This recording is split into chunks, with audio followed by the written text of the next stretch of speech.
Trimming small green giants in the field. This is a green giant that has multiple leaders in it. So I'm going to make a decision on which leader to keep and which leader to take out. It doesn't have to be a hard trim. A light trim can suffice in this situation. So I stand back, I look at the tree, and I figure out which leader I want to keep and which leader I want to delete. Now I'm going to trim this tree also around the sides, but I'm going to trim it harder on the side where it faces the sun all day, because that gets lots of sunlight and the other side does not. So I want to try and attempt to make this tree as uniform as I can through trimming, and also give it the appearance that I want and the shape that I want. So I just trim little bits here and there slowly, going around the tree to get the shape that I want. Standing back, looking, seeing which branches need trimming, and knocking off little bits at a time. You don't have to cut much. I can cut more than this. The tree will recover. But that should just about do it.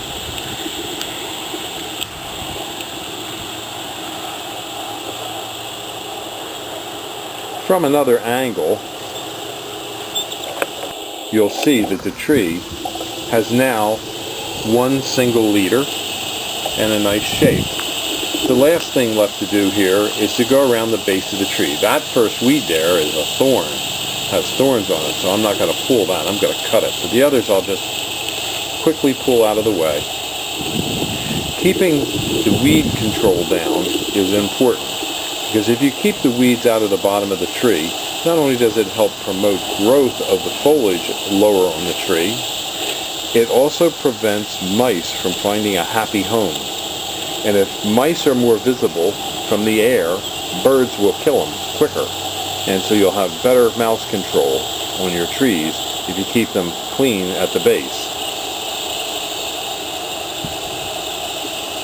And yes, I probably should have a hat on for safety, but old dogs don't learn new tricks easily.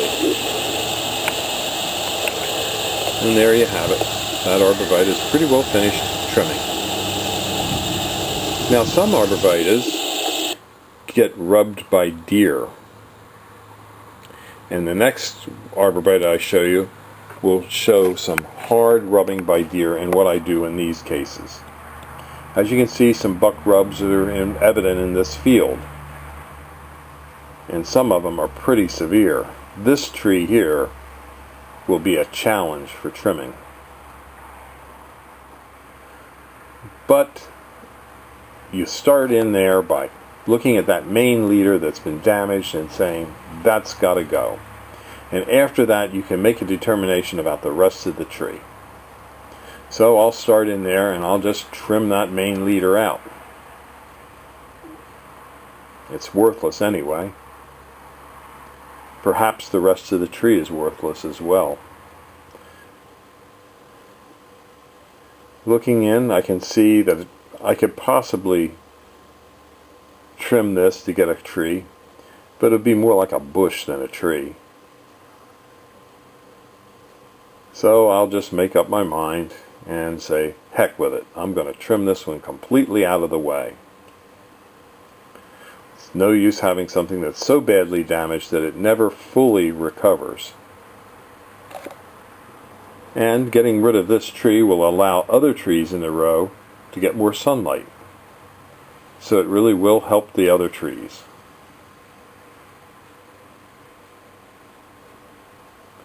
Not all buck rub trees have to be destroyed. Some can be salvaged.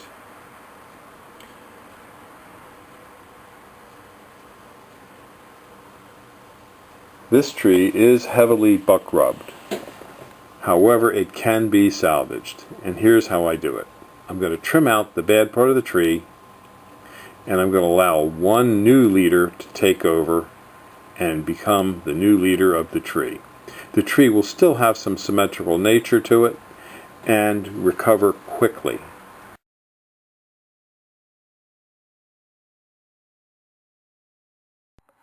At Highland Hill Farm, we specialize in screen and shade trees.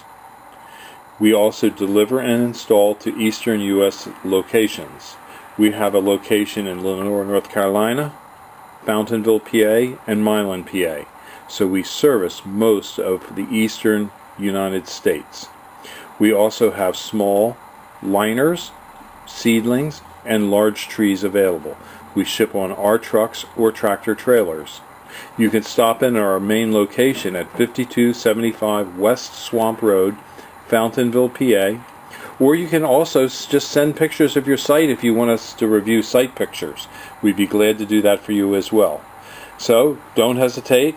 Call us now at 215-651-8329. Thank you.